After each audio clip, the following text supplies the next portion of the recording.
100%. And I think part of the reason why is because we have to believe that we're good men, and good men take accountability and responsibility for their lives. And it's an absolute accountability, so that when we fail, we crush ourselves. We don't give our space to make mistakes. We don't give ourselves space to make mistakes. Hmm. And I've said it before many, many times, probably said it on this show before, is a lot of men feel like they are the emotional anchor of the family. If a man loses his shit, the rest of the family doesn't know what to do, because everybody relies on the father or the husband to be the rock, the foundation on which the entire family is able to sleep securely, knowing he's okay. That means I can be okay.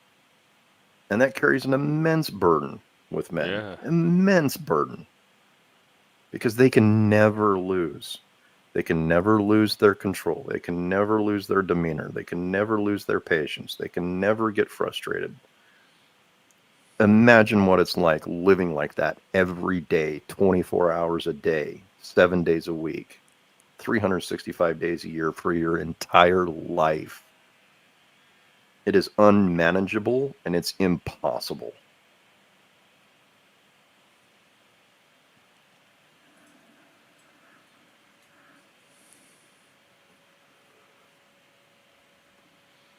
And then they wonder why we blow up randomly.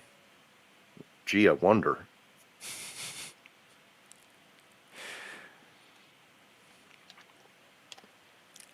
Sorry. No, I'm. You know me. I'm a problem solver. I'm thinking of solutions. And the one I come up with is just making sure there's spaces where men can. It is okay to let loose and express and have an outlet Yeah. when they need it. Um, and the The thing that, difficult. Sorry. like, you have your wife, but I say start building a support system of people you can trust and open up to, and that can and want to be there for that. Like, help play that role for you, so you're not That's doing it alone. what I've done. I've done that. And while my wife is a critical component of this solution, and I'm so amazingly, I don't know what the word is for the non-religious, but I'll just use this. I'm so blessed to have her because she's been so critical, but I also realize that she alone can't be that foundation. I've got to Yeah, build my foundation broader, wider, stronger, and more reinforced. yeah, So I only fill my life with men who are like me, who are compassionate, who are loving, who are understanding, who are not judgmental, but will still hold me accountable, who will still criticize me when I make a mistake, but do it with compassion and love and understanding. And I have men in my life, everywhere in my life, that I can talk to, and I can express my frustration and I can express my anger, and they can hear and they can listen, and then they can offer solutions, because that's what men do. We offer solutions. We're problem hmm, solvers, right? yep. That's what I want. But understand, to get to a solution, you have to properly understand the problem. Yeah, You have to lay everything out on the table so that everybody can see it and they can say, oh, this is why you're really frustrated and angry. This is the real thing that's bothering you, because all this other stuff is dealable. But this thing right here is the thing that's getting you. You know what I mean?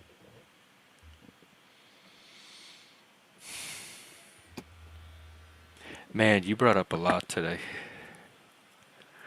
And then we talked the other day on a stream about getting in touch with your body and feeling your body, and I have all kind of stuff going on with my in my body right now from this conversation. Like what? What do you mean? Help me Just understand. emotions and things that it touched on, that I'm going through right now, that it spoke to. Uh, Also, I was thinking about support system, and I have one. I've always had one, and I have one here that I've built over the years, and I'm realizing that most of it is women and gay men. I don't know if I have a single male man other than on the street. Like, I get it from here, but I'm creating and building this, so it shows up here. But as far as my personal support system, because you talked about all the men that you surround yourself with, Yeah. and what they're able to give you. And I have a support system, but I don't think it includes a single male.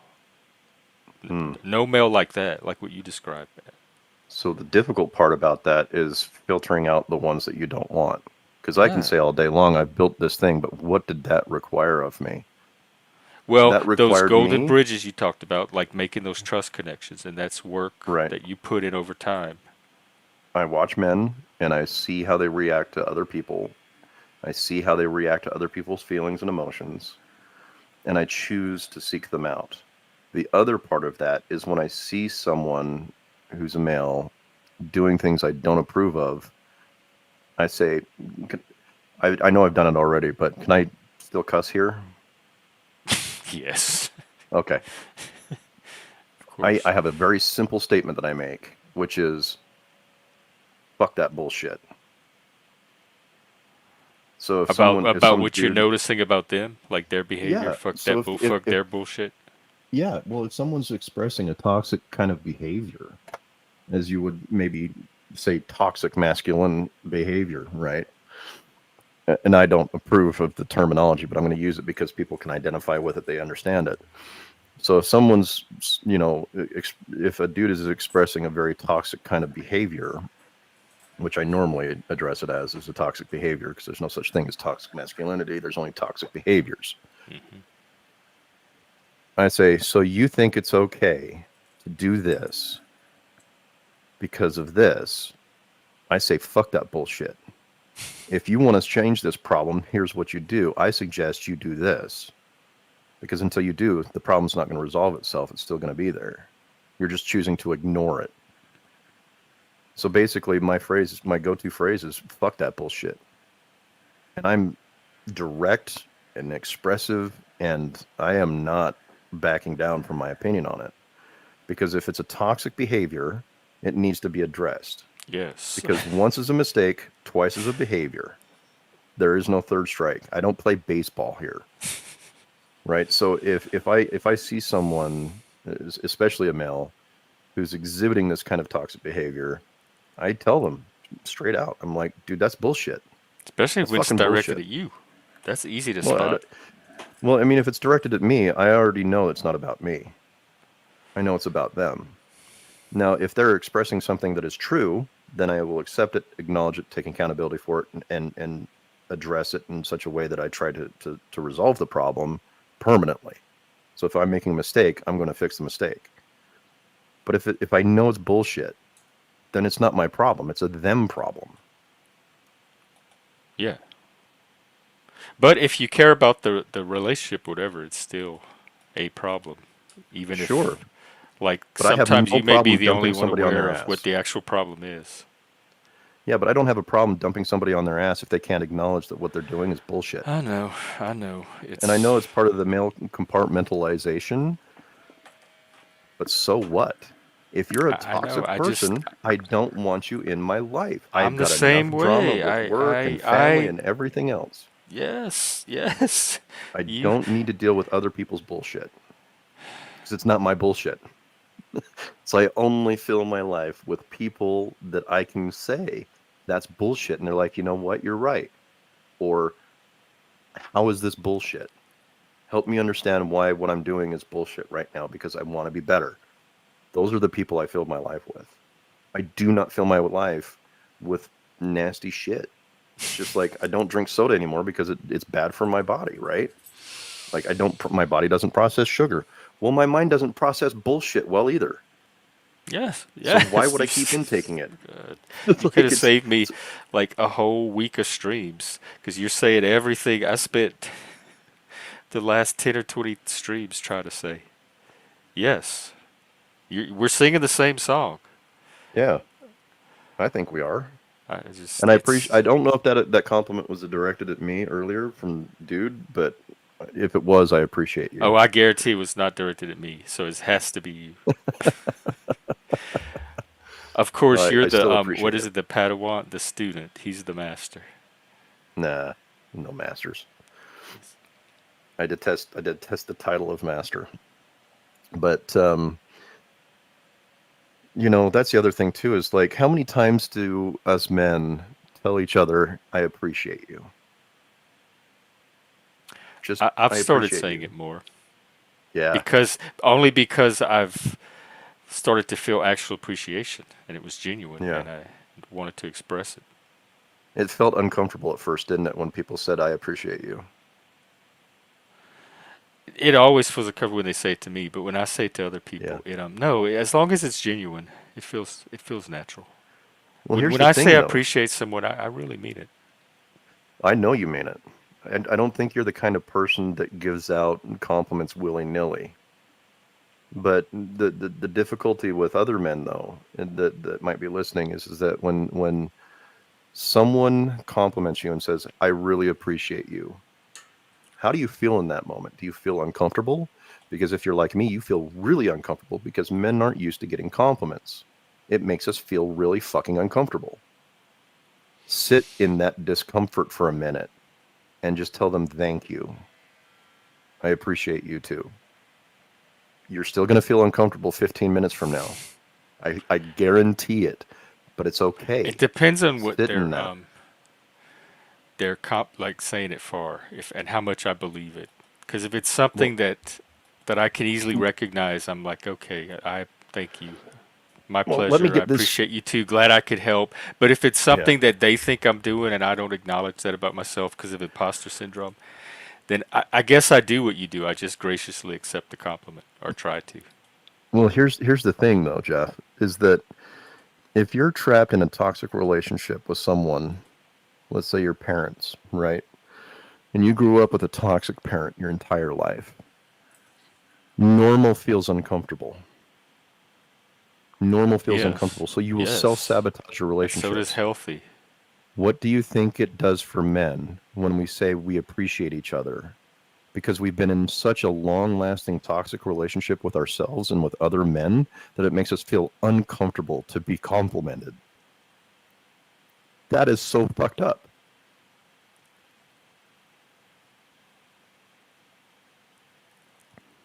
Sorry, I'm boobing. I'm That is thinking, so fucked up. It is so fucked up that men are so unused to getting complimented that it makes us feel uncomfortable. It's so fucked up.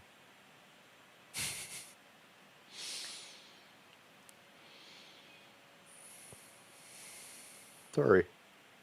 no, Thank no, God I'm no, not on no, camera no, today. no, no. This is good. Yeah. No, I'm probably overly emotional because I haven't slept, but my point is still the same, and I still would feel the same way even if I did get sleep. I'd just be able to control my emotions a little bit better. But I mean, seriously, if you look at it, how fucked up is it? Your emotions are fun. This is natural. This is a beautiful thing happening right No, now. I get it. I agree with you. I'm just saying, you know, the fact is that men are so uncomfortable with compliments and appreciation because we're not used to it, because we've been in this long lasting toxic relationship with what our masculinity is supposed to look like to other fucking people, Is it that we are like uncomfortable. accepting a compliment or being appreciated as a feminine thing? Like it's compromising our I don't masculinity? know if it is or not, but women are really good at complimenting one another. Like I asked my wife the other day, I was like, why is it women always have to compliment the person that complimented them? Like, oh, I love your Oh, sweater. Oh, I love your sweater too. Like, why? That is so weird to me as a dude. Like, if some dude complimented me on my shirt, be like, hey, thank you. I'd look at his shirt and be like, that's a dope shirt too. But if he didn't have a dope shirt, I wouldn't yeah, say me it. neither. Yeah, Right. I don't feel It's like just I owe a compliment back just because I got one. That right. feels forced. It would just feel Yeah. fake, like just It's a weird. social ritual. Yeah. It's so. What? How would you put it? It's so placative and empty. You know what I mean?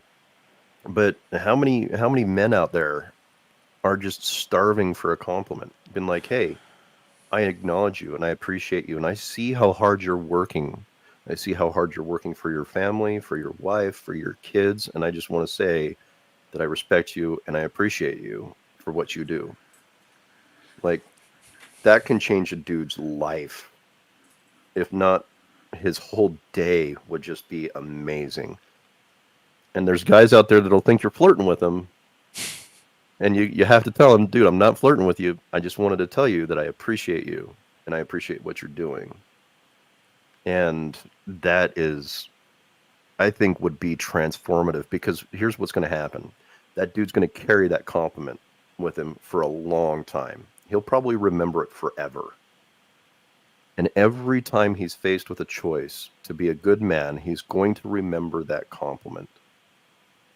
Because if he does something to negate the compliment, he doesn't want to lose it. He wants to hold on to that thing for dear life, because it's the only fucking compliment he's ever gotten like that. So he's going to be a better man every day because you gave him that compliment.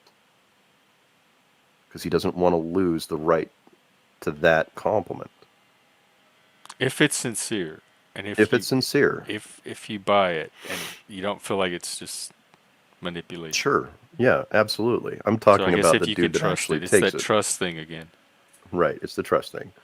But let's imagine for a moment that you do, because it's the only way that this actually Yeah. this scenario works. But even if he doesn't believe you, he's still going to remember it. And he's Yeah, gonna be like, why yeah, why you're did he right. say that? Why did he Yeah. say that he appreciates everything that I do? Because I do those things. Maybe he was flirting with me. Fuck that guy. But he's still going to remember it. I guarantee you, he's still going to remember it.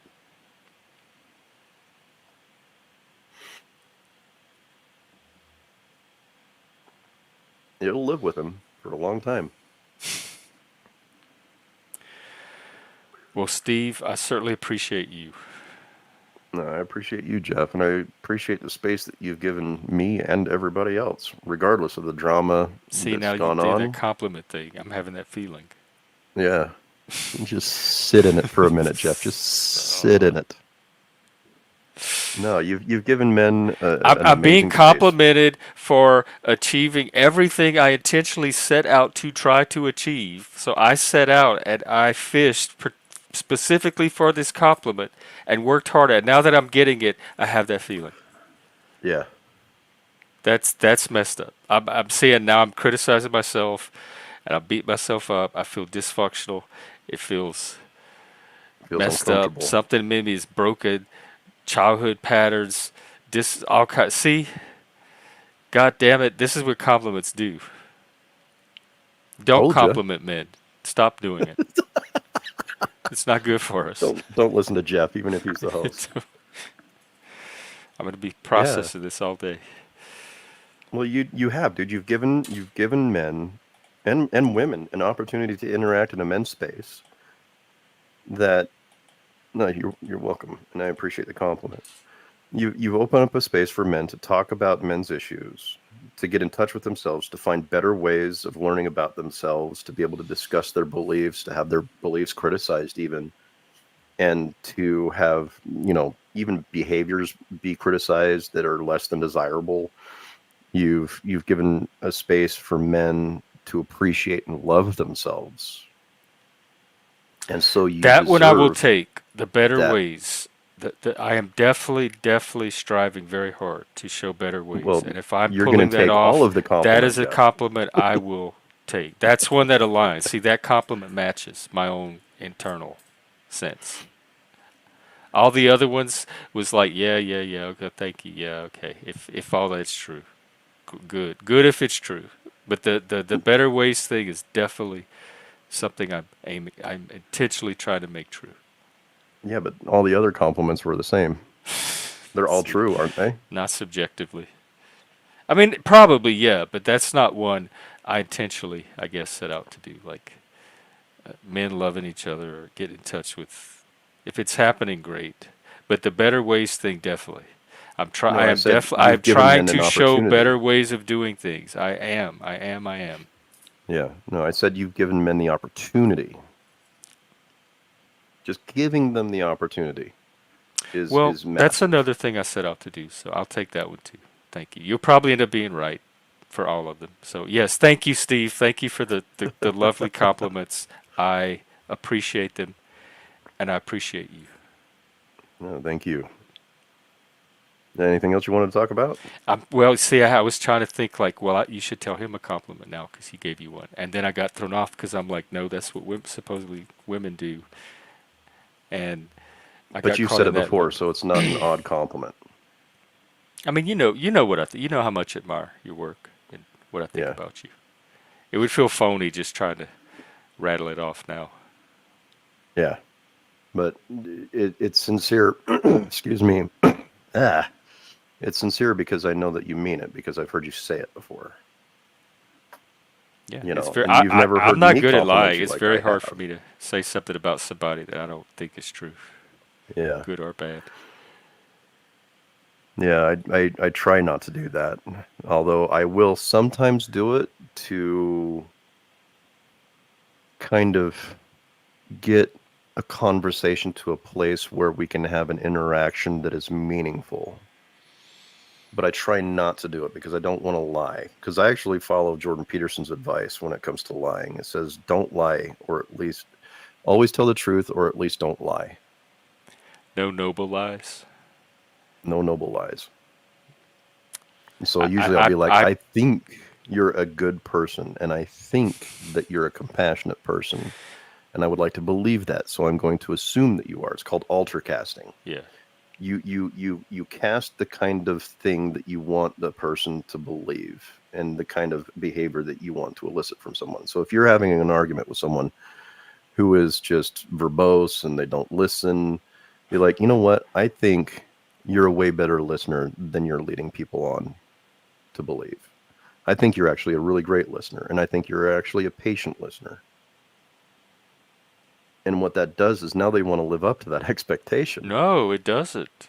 Not when I do it. I've done it before because I see people on here with amazing potential. Like they really do amazing things on here, so I know what they're capable of. And then when I see them doing other things, I try to highlight like how much better I've seen them capable of being, and it doesn't inspire anything but resistance and doubling Hmm. down. But I do try to use the moments where I have observed a better, higher way of doing things, like their higher potential. I am always careful to highlight and emphasize that for people, but it does not seem to inspire them to want to operate out of that place. I think they get entrenched in those primitive emotions. You should watch more Peter Boghossian. Oh, I did. He just did a thing with King Crocoduck that was fantastic. The Interesting. the YouTube scientist philosopher guy. Yeah. It was a sit down, and it was all about epistemology and the current meaning, the truth versus meaning crisis, and Yeah. it was one of the best treatments of the topic I've seen in a while. Yeah, I like Yeah. Peter, He's very, very and I smart, but do his. his He does that street epistemology. Is it James Krug? Klug no, it's what's his name? Magna Bosco. James, I and think it's Mike James Nana sometimes. Anthony Manabo- Anthony Magnabosco Uh, has a YouTube channel where he only does street epistemology. Peter does it a little bit, but Anthony has perfected it I because think I'm subscribed. he's based it solely off of Peter Boghossian's two books. How does what was it? Something atheist, and then the second book, which was How to Have Impossible Conversations. Yeah.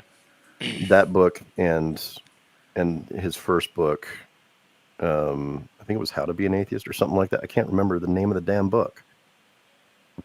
Or it was like an atheist's manual. Oh, I can't remember. But it was his first book, and then the How to Have Impossible Conversations. And Anthony Manabosco went ape shit with that and started doing like serious, like that's where they got the word street epistemology from. Was Anthony Magnabosco would go out on the street and just talk to random ass people, and eventually Peter Boghossian found out about Anthony, and they started working together on some of his street epistemology, and even Peter learned a few new things about street epistemology. It's pretty interesting. If you listen to Anthony Magnabosco speak to the people on the streets, it's amazing what he does. It is magical. even though it's not, it's just reason and logic and the Socratic method. It's still amazing to watch. Well, how do you suppose I need to watch it? Because that's what I try to do on here, and I'm not having near the success he is. So I need to get some techniques from him. Yeah, What's his definitely. name? Dude, Anthony study. M Anthony A Magna, Magna. Magna, Bosco, Ah, okay, I got it. Bosco. All right, Anthony, you're gonna be my new mentor. Yeah, the dude's awesome. The dude is awesome. If you want to learn how to talk to people, that's the channel you need to watch. Okay, That's I partially the would. reason why I'm as good as I am, is what people Oh, say that as good as okay. I am. Well, But part of the high reason why I'm as good as I recommendation. I am. think I will. I think I'll watch it today. Yeah, definitely. Yeah, absolutely should. Yeah. But anything else you want to talk about, Jeff? We covered a lot. I do want to learn how to talk to people better. So thank you. Yeah, happy to help.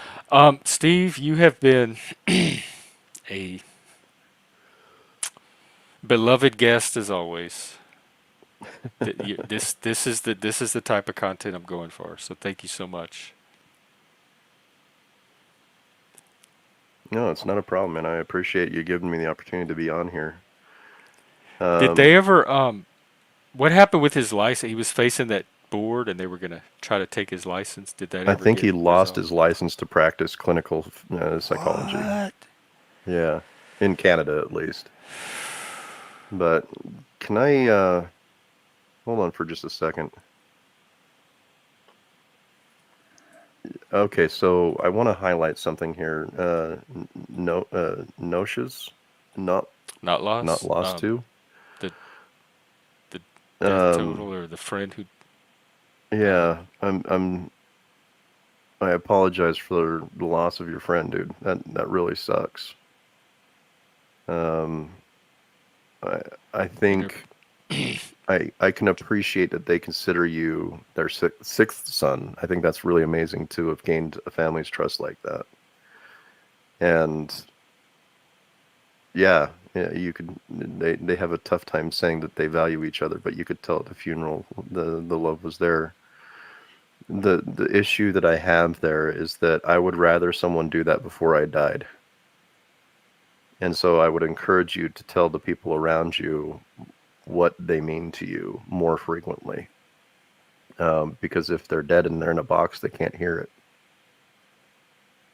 And I don't want to say it's an empty compliment, but I would much rather I would much rather hear it from you while I was alive, because that means I'm going in the right direction. That means I'm being a good man. I'm doing the right things, and that gives me motivation and it gives me confidence to move forward.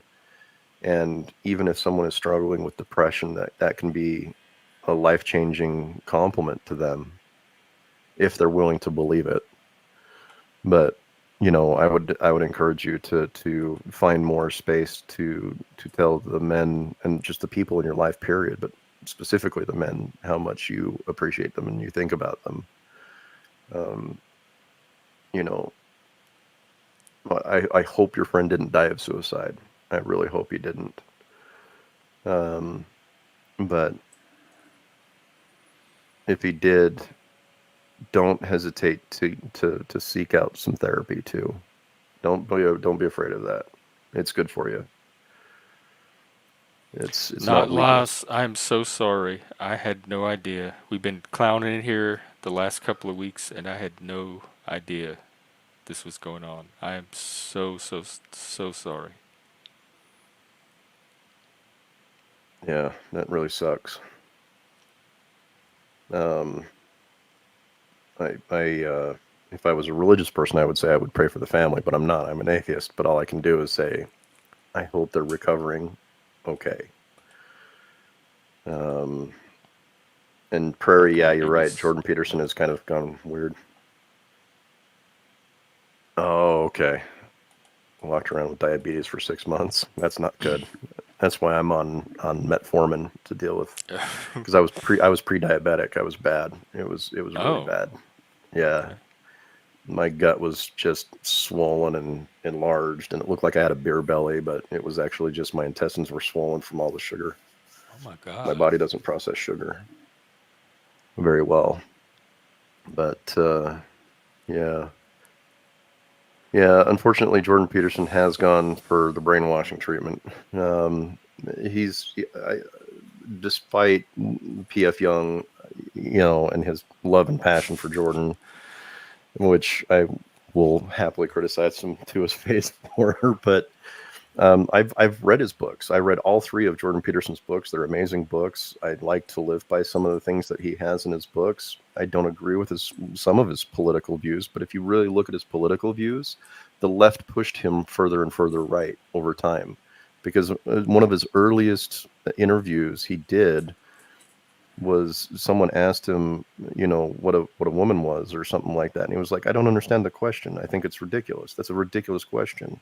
Why should someone have to live up to social expectations if their mind doesn't fit their body?" Like, he was pro-trans early on, and the left pushed him further and further right. Yeah. The left did that. We did A that. lot of us. They did to a lot of us. Talking about male emotion and frustration and emotional intelligence. That was a common. I was involved during 2020. I was involved in a lot of the counter reaction to what was going on, and we were all coming together, and we had the same stories, the same emotions, the same reactions. It was happening to a lot of us. Yeah. Well, he's not a polyglot like he likes to put off he is, but he is a very smart man. And he definitely does have a unique insight into the psychology of people, especially men. Um, but I think, unfortunately, he's kind of gone too far away from what made him him originally. Um, yeah, but not loss.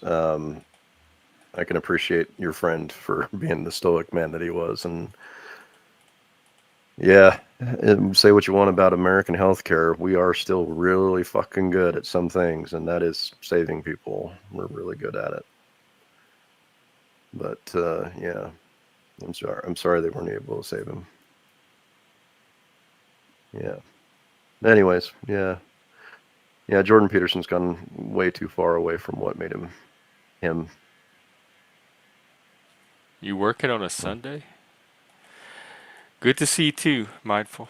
Have a good have a good Sunday. I'll probably be out again later. Yeah, I've got a bunch of shit I Just got to get done today, but yeah, I'm sad. I just have a lot of I need to go sit with what are that. you sad at? Just our conversation. Just brought a lot of sadness. Some of it personal, some of it general. For men and the world and people. Um, some of it's probably just existential. Hmm. Well, if I can't ask you this, what is sad about identifying a problem Um, to you? What makes you sad about identifying problems? I don't know if it's that the identification of a problem that has me sad, although anytime we like have our illusions, we have to give up our illusions because we start to notice that they're not in line with reality. Yeah, we have to There, stop lying there's to there's some ourselves. grief there. There's some loss of giving up what we thought was. Um,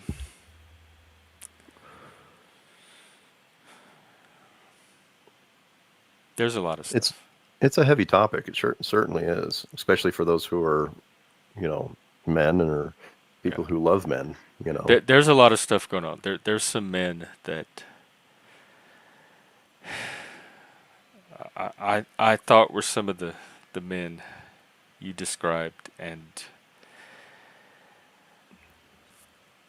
things just turned out differently than I thought in a way that I was not happy about it, and it makes me sad. It makes me sad that it all turned out that way. are you holding any unnecessary judgments.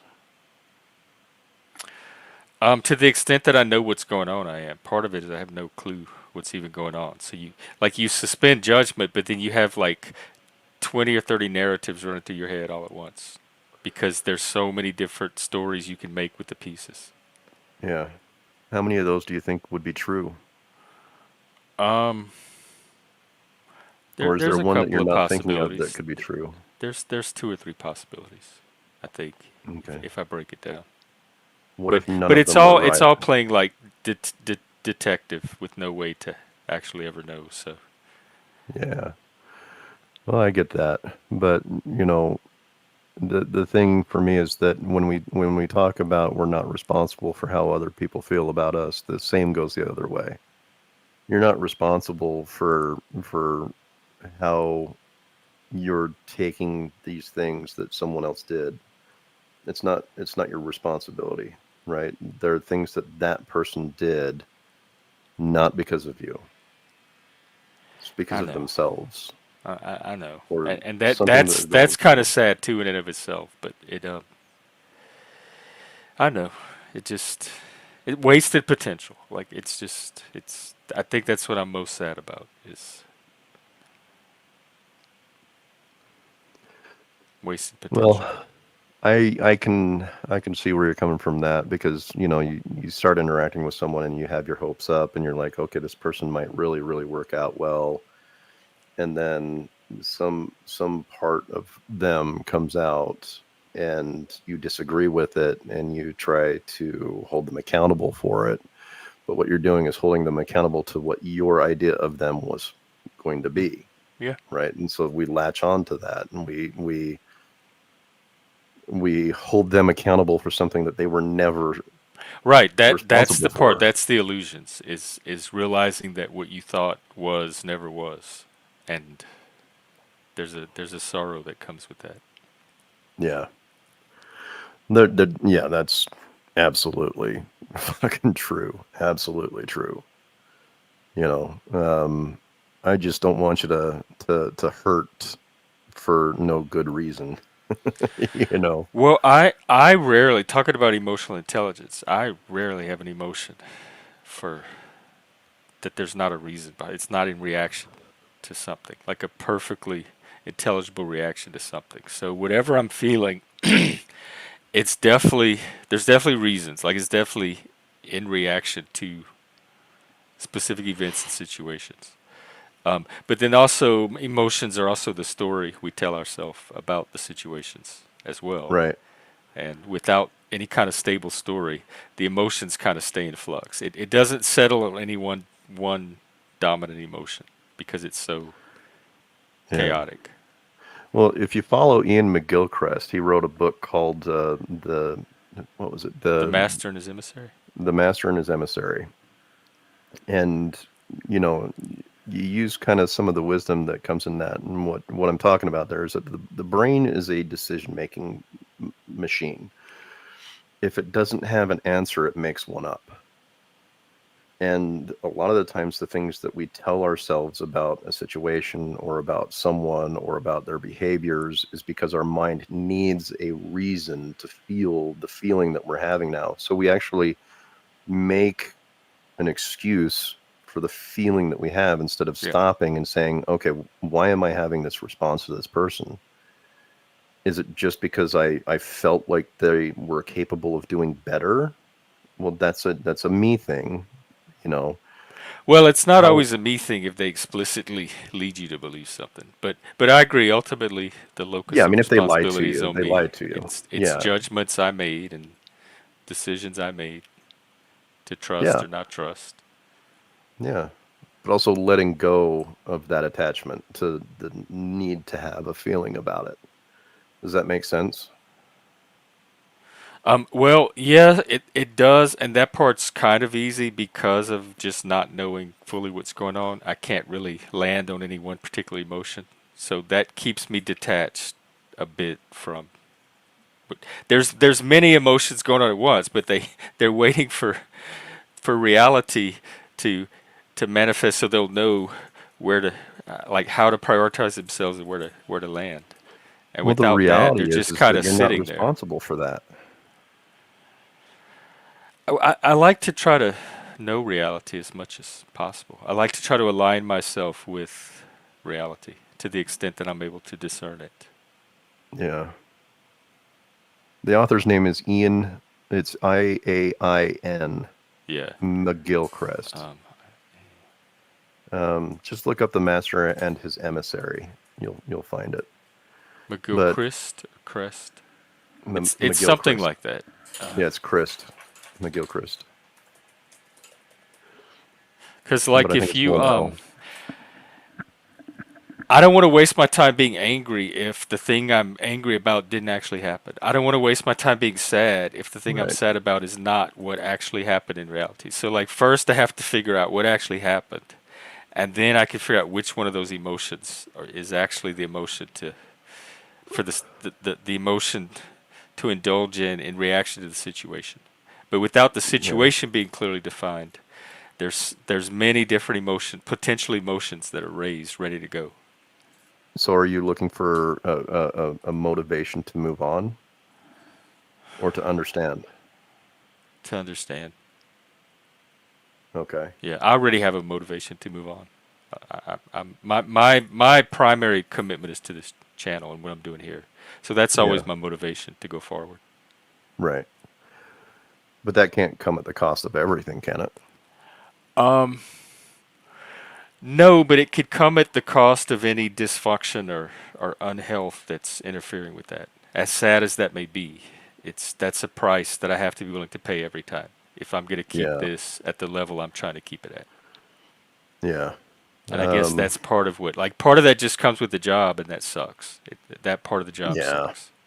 Yeah. You're always going to have haters. Luckily, I've had very few haters that have You're hated also on me, so and congenial. You have that magic. Like you said, you have the approach, and you take the time to build the trust and maintain the trust, and the golden bridges, and you probably have a little more discernment to begin with of who to start that process with, etc.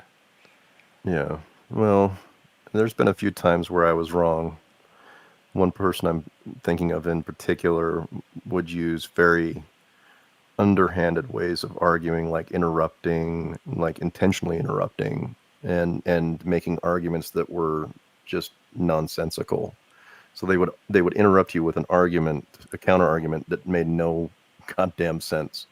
And it would be so frustrating because you couldn't even answer the first question that was asked to you 5 questions ago. So it was, I was just like, okay, I'm done. I'm done with this. I understand why he's doing it. He doesn't want to lose. He doesn't want to give up a square foot of gain. I'm not going to win with this I person. didn't I'm know not you even had going to give debated it Andrew Wilson. and I won't ever. Oh, I've changed my mind on that. I have no intention of debating him you could because take it his wouldn't be debate a debate. class now and learn the Oh, skills. learn how to His five hundred not dollar argue. or $1,000 debate course that he just Jesus, launched. God, that would be. I don't even want to think about how horrible that argument is going to be. But that Andrew, I've seen him actually physically debate someone with intelligence, and it's impressive. He has a lot of skill there that is untapped. And then I see the other arguments that he gets into, and it's just him trying to bulldoze his opponent. And it's just like, dude, what happened to the other guy? Like, if you see him on that other show, what is it called? It's Whatever what he goes on. whatever. Yeah, Yeah. that I've seen him argue on that, and he does really, really well, like really well. But in his own debates, it's just like, okay, well, the asshole's back. Some of it's blood sports because he's very aware of what gets the numbers up or not, and a lot of times it's the blood sports and the drama over the more intellectual dialogues that get the numbers up, and content creators know that. So they when they see what the numbers are doing, they slant their content in that direction if there's an opportunity. And I really think Yeah. that's some of it, and that's what I try so hard on here to fight, and still have my numbers Yeah. reflect what I'm trying to do here.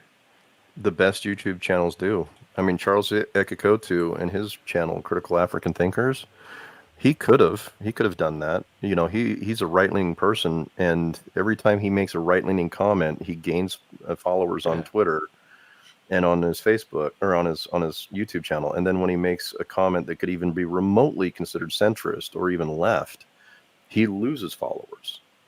But he's doing it because it's the right thing to do. It's the Yeah. right thing to say. It's the right argument to bring up. And so he loses people all the time because he's being honest. He's being Right. truthful. He's following the premise of the channel, which is question everything. It's called Critical African Thinkers for a fucking reason, and people don't see that. It's like, no, you question everything, even the things that you think you know, you still question it. Like we've had It's a lot of audience really great capture, I think, conversations. with some of these Well, people. we had a conversation. I don't know if I would call it a debate, but it was a debate on um, can science answer the questions of religion or something like that, or no, it wasn't that. It was basically it was a debate between me, an atheist, and him, a Christian. And it was how do you gain a perspective of morality as an atheist when you don't have religion to guide you? And it was like a really great conversation. We have a lot of really great conversations, but it was a very productive, I think, a very productive, and I need to put that on my playlist too. But I keep forgetting to put these things on my playlist because I'm just not on as much as I used to be. But and I'm not trying to self promote as much Oh, as you I could used promote to. here. We love to promote.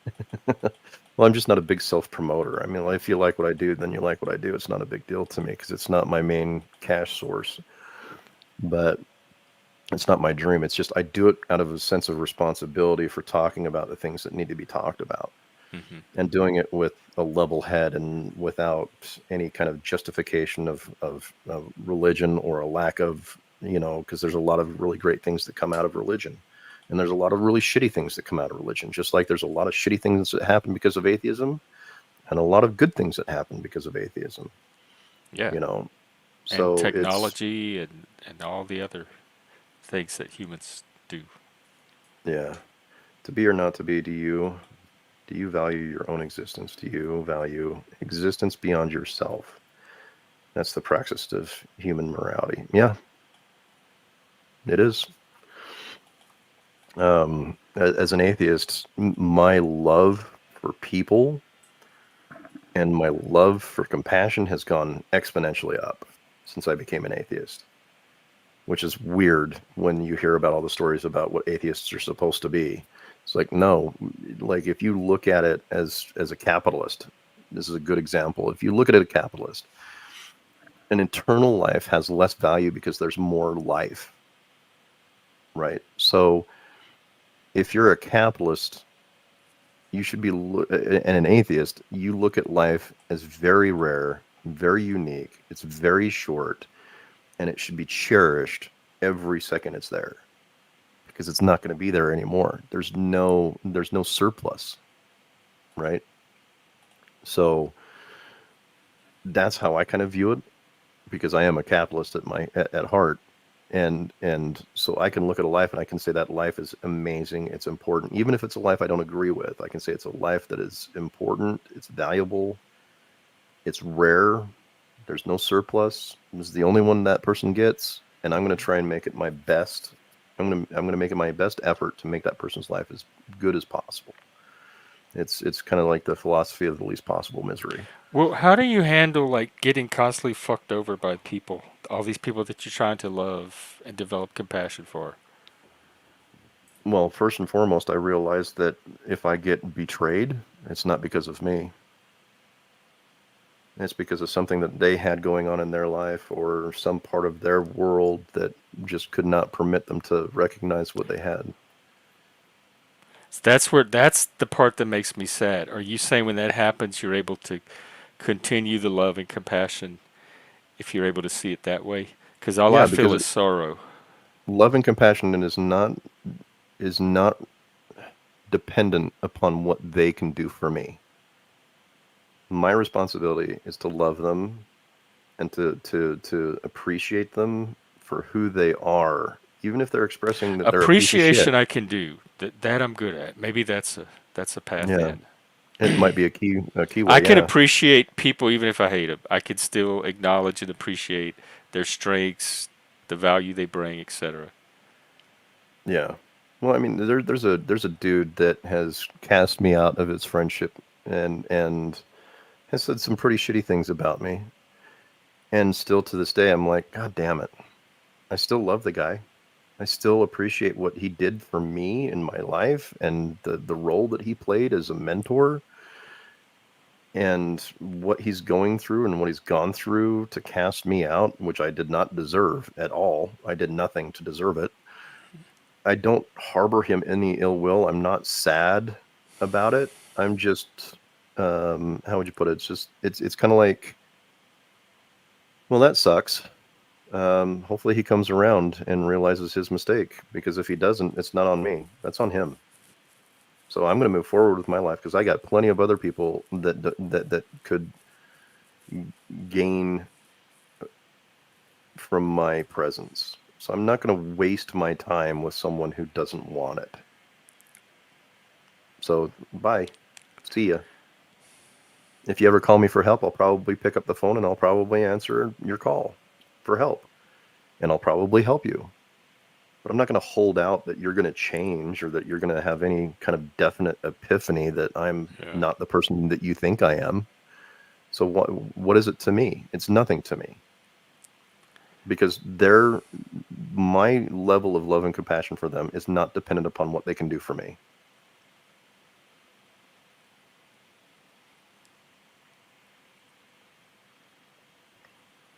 Well, I'm gonna ponder that. Yeah. Glad I could help. We'll, we'll see. You may have.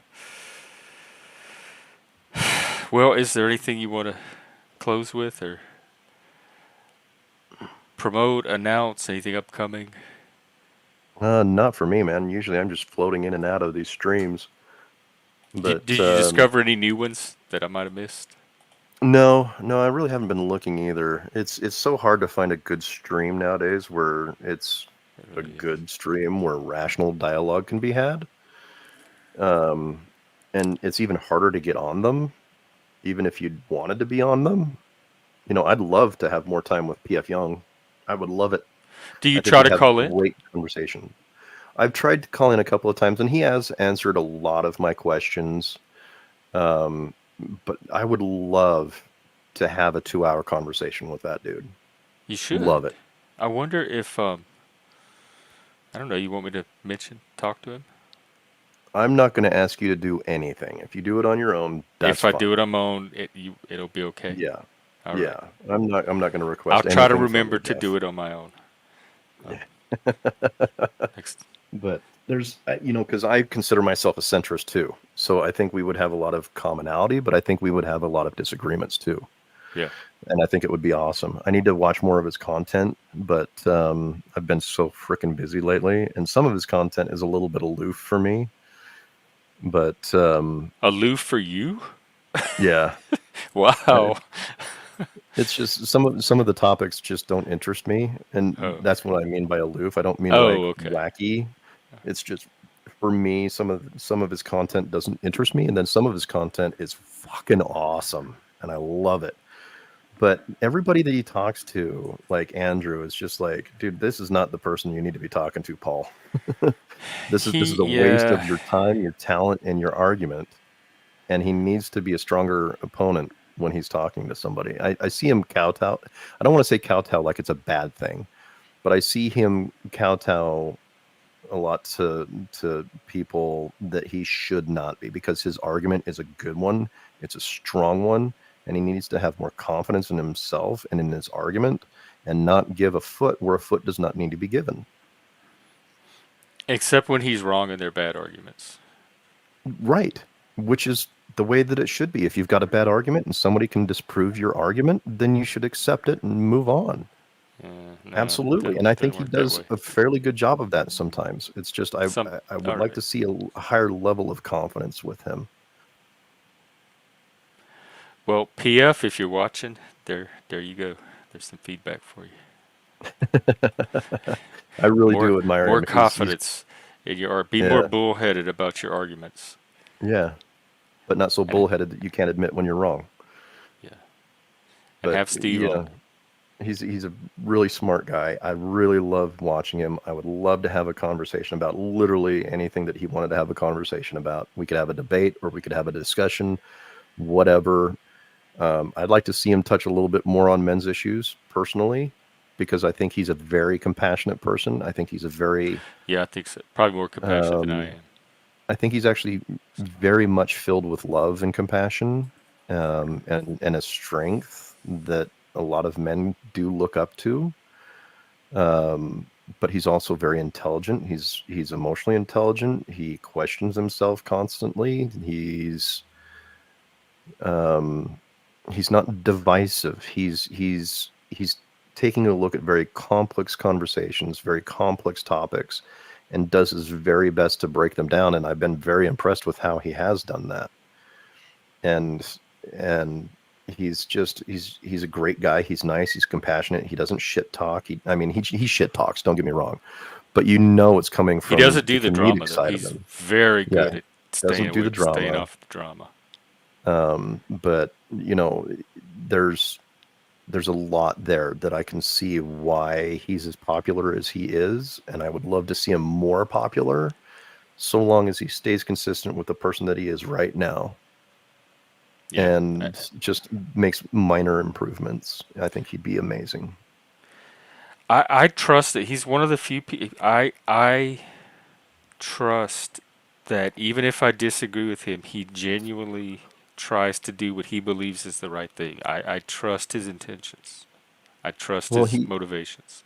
absolutely, and he wants to understand why you Yeah. think the way that you He's one do. of the few people that I try to be suspicious of or find some, and I just can't. Like, I really think he's the real deal. He's exactly what he presents as. Yeah, I'm sure he is too. But the one thing that I do love is he doesn't interrupt people, at least not very often that I've seen. He lets people get their argument out, and then he very easily asks some questions and either confirms or destroys the argument. And so that's a very hard thing to find. And I think his sense of humor and his thoroughness in his investigations about looking at things is top notch. And I love watching him, and I'm going to watch more of him. But Well, I would love to have a conversation with I that was dude. about to say, I think you and he should talk, and I will try to make that happen. And if it doesn't happen on his channel, if anything, you and him can come talk here. Yeah, Don't I'll bother invite him me. to mine, and Yeah, you or can you moderate on either mine. one. Yeah, Maybe absolutely. I'll just hook you up by email or Discord or something, and then y'all can, or you might even have him on Discord already. Anyway, I am I'll actually on his Discord. put in a Yeah, mention. I'll plot and scheme something. I think I'm on his Discord. Actually, his Discord is it's our Discord now. It started as his Discord, and the Outliers in Exile rose from the ashes of his Discord. Okay, so what's his Discord, or what's your There guys' is none Discord now? any. Ours is, I think you're in it. I'll put it in the back chat. But this is the main Discord now. Hang on. But I don't know if he's I don't think he's in it anymore. I don't even know if he's on Discord. Is he? Oh yeah, I'm in Outliers. Okay. But yeah, we'll try to get a conversation going some kind of Yeah. way somewhere. Well, I think the biggest thing for him is, who am I? Why should he talk to me? Cause I'm telling him to.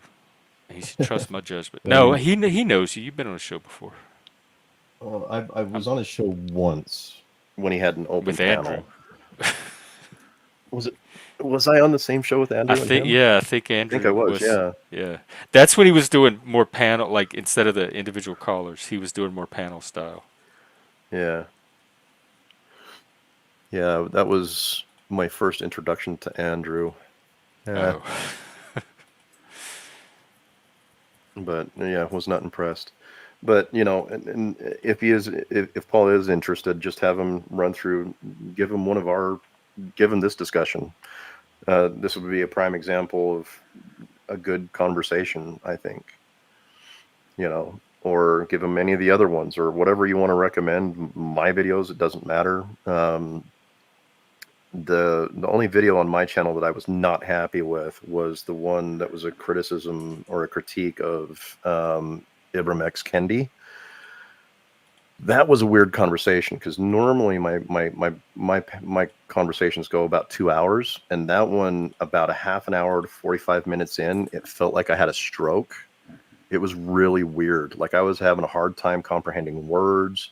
I actually ended it early because I was not feeling good. I almost went to the hospital that day. Oh, But I've wow. decided to leave it up because there were some valid points that were made in there. But as far as my performance goes, I was not happy with it. But the other conversations I've had, especially the one that I had with Gita Hodgetts, was one of my favorites. Um, but yeah, Did it turn out to be anything? no, I think I don't even know what it was because it hasn't happened since. But it was Oh, really weird. Like the words that I was hearing were garbled. I couldn't form a coherent thought. All I could do was give really short answers or repetitive answers. It was just really weird. But yeah, never happened since, never happened before. So it's just one of those weird things that I'm just going to chalk up. wow. But yeah, it was just funny. It was weird.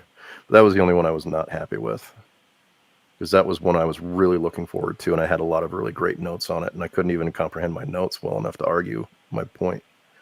So it was just really weird. But if I had a stroke, that's what I would imagine it to have felt like, because it just everything was just weird.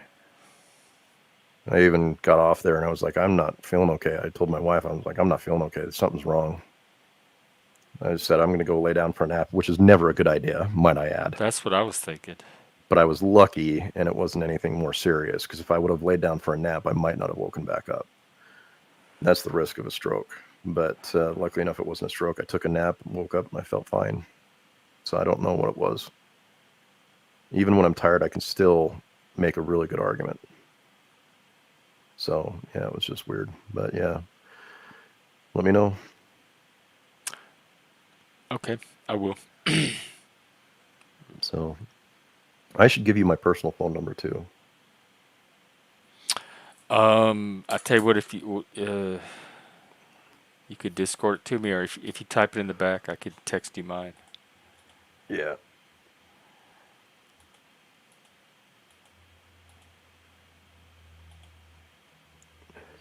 All right, I'll send you a text. Groovy.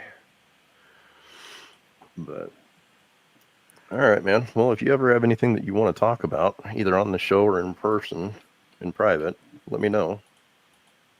I'll always be there for you. Um, yeah, I always you talk about all the topics that I'm always wanting to talk about. So if you ever have one in particular that you want to like set up in advance and do a one-on-one like this again, or you can drop by when I'm on, and Yeah. we can do a guest thing like this.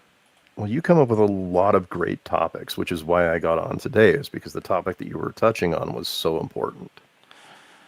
Oh, well, that just came out of a discussion from yesterday's stream. Uh, it Yeah, just but you came up have in more conversation. I opportunity. was thinking about it more throughout the day, and those are some other thoughts I had.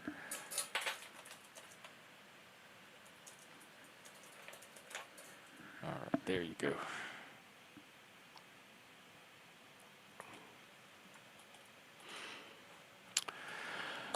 Alrighty, well, I think I'm gonna go get my day started. It's morning here. I feel like I've been up all night. Well, I definitely have been. Oh, well, let's go. Both go get us some rest then, or more coffee, one or the other. Yeah, I'm gonna get some sleep. I'm gonna go cuddle up next to my wife. Oh, you boo. Everybody need a boo. Yep. All right, All right, Steve. man. It was Thanks for having me on, man. fantastic. Yeah, you too, as always. All right, talk to you later. I appreciate you very I much. appreciate you as well, man. Thank you. All right, bye. That might be a good thing for men, like just basic how to take compliments, or how to give a compliment, or how to just express appreciate, just like a basic 101, it could be like a 30-minute workshop, 45 minutes. Just run through a few basic giving praise or appreciation, receiving praise, appreciation. Um, another thing I think, and I know with me, my ego is men have big egos. Supposedly, I know I do. The male ego. Of course, I know women with gigantic egos too. But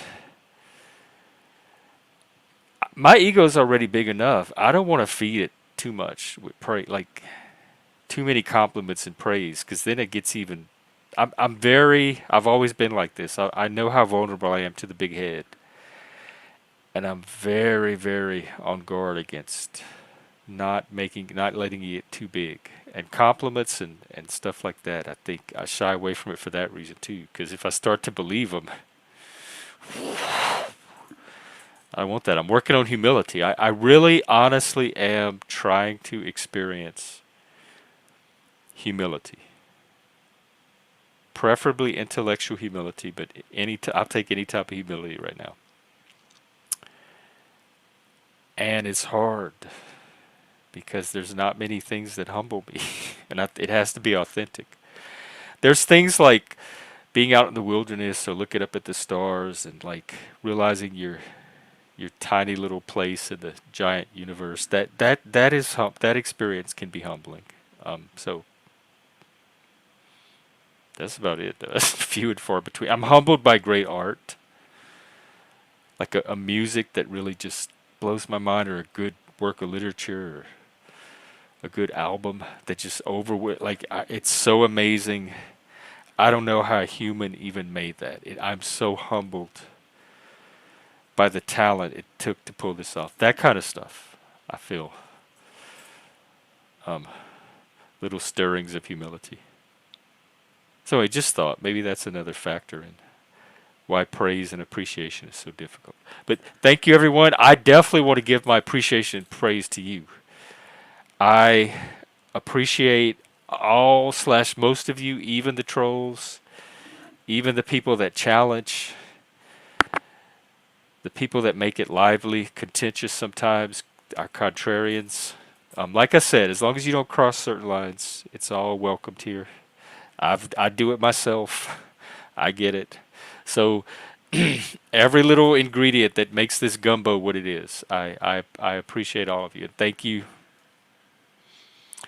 for the participation, the support, whatever. I want to keep on doing whatever it is I'm trying to do here. I believe in it. I do. So thank you. I'll see you sometime later today. Take care, everybody.